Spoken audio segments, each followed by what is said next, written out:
Chapter 128. A Highrise Inferno. Me, Lola, Lainey, Lisa and Lily were in the simulator. Very, Aline, Jerry, Jesse, Lori, Carol, and Sakura were in the control room. The simulator activated and me, Lana and Lola, Lainey, Lisa, and Lily found ourselves in San Francisco, California. We saw behind us a massive and tall high-rise skyscraper and it was on fire.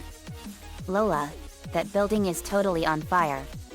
Me, I know this building. We're in the movie The Towering Inferno from 1974. I used to watch this movie all the time and it's one of Dad's favorite movies from his past. Lainey, wow. What's that movie about? Me, it's about a tall super high-rise multi-purpose building that is on fire because of faulty electrical wiring in a storage room on the 81st floor. This building is 1,800 feet high and it was on the grand opening ceremony for the building and it turned into a night of tragedy and the demonstration of the heroic actions of the firefighters. Lily, that's horrible. Lana, if this building was set on fire because of faulty wiring then that means that whoever built it sure had no idea what they were doing. Me, you're probably right Lana. Lisa, faulty wiring is a very proficient cause of electrical fires in buildings and back in the 1970s we weren't trained to fight high-rise structure fires of this kind. Lainey, that's not right. Me, I agree. Also the 1970s was known as the decade of the disaster movies. Earthquake, the Poseidon Adventure, Avalanche, Hurricane, the China Syndrome and much more. But California has filmed more disaster movies than anyone else. Lily, that's really cool. Lana, neat. Me, yet. But let's help these people out. Lisa, affirmative. Lola, let's go. We flew up and saw the building engulfed in flames and some people were trapped inside. We saw an elevator go down the building and an explosion blasted the elevator off its track and the people inside knocked out a window and a woman fell out and Lola rescued her. Lola, are you all right, ma'am? Mrs. Mueller, yes I am. Thanks to you. Lola, my name is Lola Loud and we came to help out. Mrs. Mueller, thank you Lola. Lola landed on the ground and Mrs. Mueller was safe. Lily, good save Lola. Now we got to help get those people in the elevator down. Lola, right. Me and Lisa were on top of the elevator. Me, it's hanging by its cable. Lisa, yes. We're gonna have to cut it and set the elevator onto the street. Me, got it. Lisa, I'll cut it with my cutting laser and you lift it and bring it down to the street. Me, right. Lisa pulled out a cutting laser and cut the cable. Me, that did it. Okay everyone, hold on tight. I pull the elevator out and flap my wings and hover down to the street. 10 minutes later, I landed the elevator onto the street and all the firefighters were cheering for us. Me, it was our pleasure to help you all. Now we have to save the other people up near the roof. Me and Lisa flew up to the promenade room and we see a breeches buoy carrying people to the building across from the tower. Me, that's a clever method. Lisa, indeed. We go into the promenade room. Lola and Lily are putting out the fire around the building. Lily fired some glowing water at numerous flames and extinguished them. Lily, Lola, can you absorb fire? Lola, I don't know. Let me check. Lola flew into the building and surprisingly she can absorb fire. Lola, well what do you know? I can absorb fire. Lola ran down the halls of many floors and absorbed as much fire as she could. She was helping and saving as many people as possible. Lana and Lainey were in the control and utility room and she was looking over the wiring. She found numerous wires in one power box that were really messed up.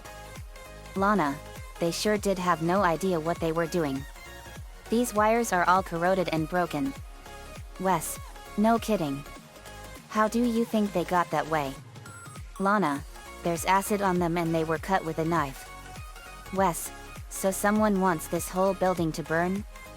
Lana, from the looks of it I'd say yes.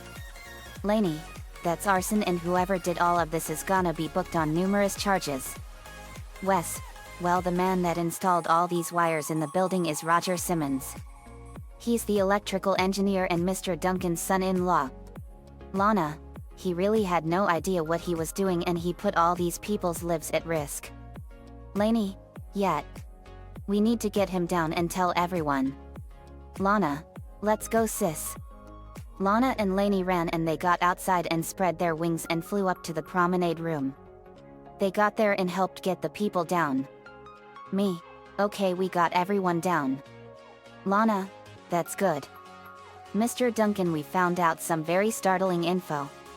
Mr. Duncan, what did you find out, and thank you for saving us? Lana, you're welcome. Me and Lainey found that some of the electrical wiring was corroded by acid and cut with a knife, and that was responsible for the fire. Simmons here is responsible for starting the fire and the deaths of 180 people. Roger, that's absurd. Lainey, don't play games with us. We know you did it, Simmons. The writing is on the wall. Lana, yet. I found this in your pocket as we were carrying you down. Lana pulled out a bottle of sulfuric acid. Mr. Duncan, enraged, I will hang you for this. Me, Mr. Duncan, he will face trial for his crimes.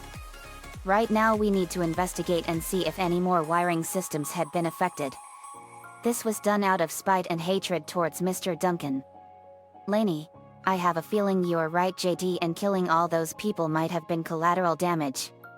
Lana, well, let's go. We fly into the building and did a thorough sweep of it and saw that all the electrical and junction boxes all over the building have corroded wires, and it was the reason why the sprinkler system doesn't work. Lana, this is worse than what we thought. Simmons probably wanted Duncan dead so he can get all of his money. Lainey, you're right, Lana. Lana and Lainey report their findings, and the police booked Roger into the jail without bond. His trial began and lots of witnesses came forward. The trial lasted for 2 days, and Roger Simmons was found guilty on all charges, including first-degree murder, first-degree manslaughter, and aggravated arson. He was immediately sentenced to death. Me, Lainey, Lana, and Lola and Lily got our pictures in the paper, and it said Heroes of San Francisco Highrise Fire. Roger Simmons was executed the following day in the gas chamber. The exercise ended and we went into the kitchen for dinner. The end. Another fanfiction complete. I wanted to do a chapter based on The Towering Inferno from 1974. This was a wicked movie back then and was a big hit back then. It's one of my dad's movies from his past, and it was awesome. How scary would that be to be stuck on an 1,800-foot high skyscraper while it was on fire? It would be a total nightmare. Almost all the stars in that movie are all dead. Paul Newman, Steve McQueen, William Holden, Faye Dunaway, Richard Chamberlain, Susan Blakely, Jennifer Jones, and even O.J. Simpson starred in that movie. I don't know if any of you saw that movie since it was made 44 years ago, and I think some of your family might know this movie. But if they do, let me know. This chapter is to pay tribute to those that starred in the movie. Let me know what you all think. See you next time. The Towering Inferno is owned by Irwin Allen, the Master of Disaster, Warner Brothers Studios, and 20th Century Fox.